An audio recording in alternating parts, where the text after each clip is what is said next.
Hello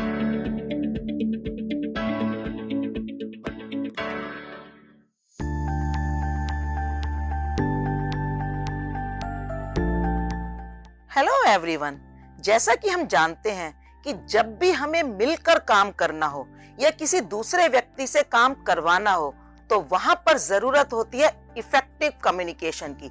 means बात को किस तरह से कहा जा रहा है और किस तरह से समझा जा रहा है। और कम्युनिकेशन को इफेक्टिव बनाने के लिए जरूरी होती हैं कुछ स्ट्रेटजीज।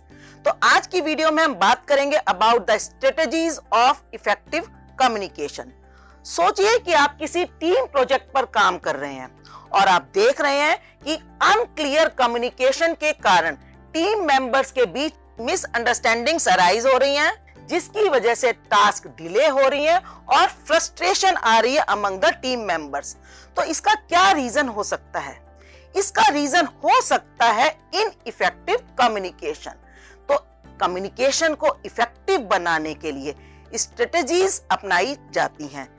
स्ट्रेटजीज में हो सकता है कि हमें कुछ प्रोएक्टिव मेजर्स लेने पड़े, जिससे कि managers and organisation leaders eliminate कर सकते हैं कम्युनिकेशन बैरियर्स को, और वो आइडेंटिफाई करके कि कौन कौन सी बैरियर्स हैं जो कम्युनिकेशन को इनइफेक्टिव बना रही हैं, उनको एलिमिनेट करने के लिए कुछ स्टेप्स उठा सकते हैं। आइए देखते हैं एक इंडिविजुअल लेवल पर कौन कौन सी स्ट्रेटजीज हैं जो कम्युनिकेशन को इफेक्टिव बना सकती हैं।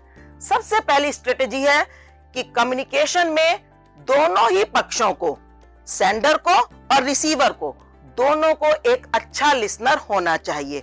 सेंडर को भी रिसीवर की बात पूरी तरह से सुननी चाहिए और समझनी चाहिए, और दूसरी तरफ जो रिसीव करने वाला व्यक्ति है वो भी बात को पूरी अटेंटिवली सुने और उसके ऊपर रिएक्ट करे। साथ ही कम्युनिकेशन में मैसेज से रिलेटेड जो भी आइडियाज हैं, जो भी उसके रीजंस हैं, उनको पहले से क्लैरिफाई कर देना भी बहुत ही जरूरी है। साथ ही हमें अपने कम्युनिकेशन से रिलेटेड जो भी मैसेज हमने ड्राफ्ट किया है उससे रिलेटेड जो भी वैल्यूएबल इंफॉर्मेशन है वो भी साथ में कन्वे करनी जरूरी है। इंफॉर्मेशन अधूरी नहीं होनी चाहिए। साथ ही हमें अपनी लैंग्वेज और टोन के प्रति भी केयरफुल रहना बहुत जरूरी है कि बात जैसी है उसके साथ हमें इमोशनली चीजों को कनेक्ट करना चाहिए। साथ ही communicate according to the needs of the receiver. Receiver के अंडरस्टैंडिंग लेवल को समझकर ही हमें अपना वर्ड्स का चुनाव करना चाहिए। हमारा मैसेज उसी के अकॉर्डिंगली ड्राफ्ट किया जाना चाहिए। और आइए अब हम देखते हैं कि ऑर्गेनाइजेशनल लेवल पर कम्युनिकेशन को इंप्रूव करने के लिए कौन कौन सी स्ट्रेटजीज को अपनाना चाहिए।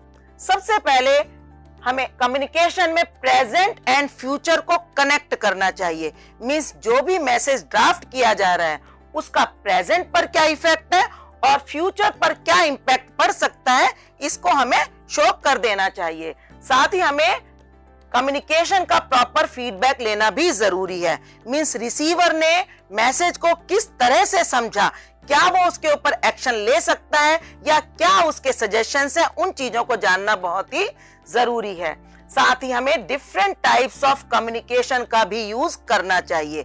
जहां जरूरी हो वहां पर हम फॉर्मल के साथ इनफॉर्मल कम्युनिकेशन का भी बेनिफिट ले सकते हैं, और रिटन के साथ वर्बल या नॉन वर्बल कम्युनिकेशन मेथड्स को भी यूज किया जाए तो कम्युनिकेशन ज्यादा सक्सेसफुल हो सकता है। साथ ही जो भी इंफॉर्मेशन एक ऑर्गेनाइजेशन में डिफरेंट लेवल पर जा रही है या डिफरेंट डिपार्टमेंट्स में जा रही है, वहां पर हमें देखना चाहिए कि सही इंफॉर्मेशन ही प्रॉपर जगह पर पहुंचे। ये ना हो कि इंफॉर्मेशन में कोई फिल्ट्रेशन हो जाए या कुछ एडिशन हो जाए। साथ ही हमें देखना चाहिए कि जो भी कम्युनिकेशन हमने किया है उसके ऊपर जो हम चाहते हैं वैसा एक्शन किया जा रहा है या नहीं किया जा रहा है। तो इस तरह से आपने देखा कि डिफरेंट स्ट्रेटजीज अपनाकर एक ऑर्गेनाइजेशन कम्युनिकेशन को इफेक्टिव बना सकती है। आइए अब हम देखते हैं कि इफेक्टिव कम्युनिकेशन की क्या इंपॉर्टेंस है।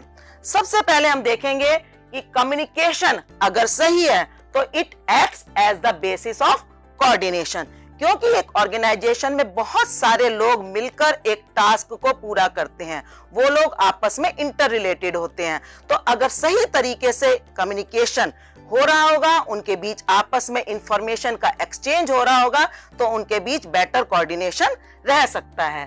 साथ ही it facilitates the smooth functioning of the organization. Means कि जब ऑर्गेनाइजेशन के डिफरेंट लेवल पर डिफरेंट जगह पर इंफॉर्मेशन सही टाइम पर सही तरीके से पहुंच रही है, तो सारा काम सही तरीके से पॉसिबल हो पाएगा। साथ ही it forms the basis for informed decision making. Means जब मैनेजर्स को डिसीजन लेना है तो उनका डिसीजन एक्यूरेट हो, लॉजिकल हो। इसके लिए जरूरी है कि उनके पास सही एक्यूरेट इंफॉर्मेशन टाइमली पहुंचे। तो इंफॉर्मेशन का सही तरीके से पहुंचना एक इन्फॉर्म्ड डिसीजन मेकिंग के लिए बहुत ही जरूरी है। साथ ही it increases the managerial efficiency, कि मैनेजर्स काम को सही तरीके से कम समय में करवा पाएं। इसके लिए जरूरी है इफेक्टिव कम्युनिकेशन। अगर वो अपनी बात को सही तरीके से समझा पा रहे हैं, सही तरीके से ऑर्डर्स या गाइडेंस दे रहे हैं, तो काम को जल्दी और कम कॉस्ट पर पूरा करवाया जा सकता है। और it promotes cooperation and industrial peace, यानी कि वर्कर्स एंड मैनेजर्स में पीस, ये भी जरूरी है और ये पॉसिबल है through the proper communication.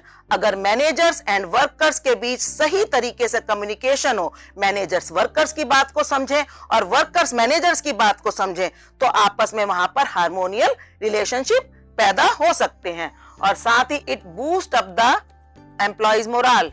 Employees को अगर बात कहने का मौका दिया जाए, उनकी बात को समझा जाए, तो एम्प्लॉइज का मोरल भी बूस्ट होता है और वो अपने आप को ऑर्गेनाइजेशन के लिए एक इंपॉर्टेंट एलिमेंट समझते हैं। तो इस तरीके से आपने देखा कि एक ऑर्गेनाइजेशन में इफेक्टिव कम्युनिकेशन का होना क्यों जरूरी है। आज की टास्क भी इसी से रिलेटेड है।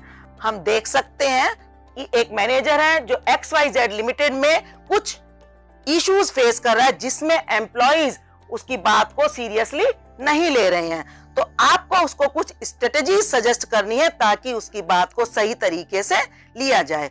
उम्मीद करती हूँ आपको स्ट्रेटेजीज ऑफ कम्युनिकेशन अच्छे से समझ आई होंगी और इसी तरह की वीडियोस लेकर मैं आपसे मिलती रहूंगी। तब तक के लिए हैप्पी लर्निंग।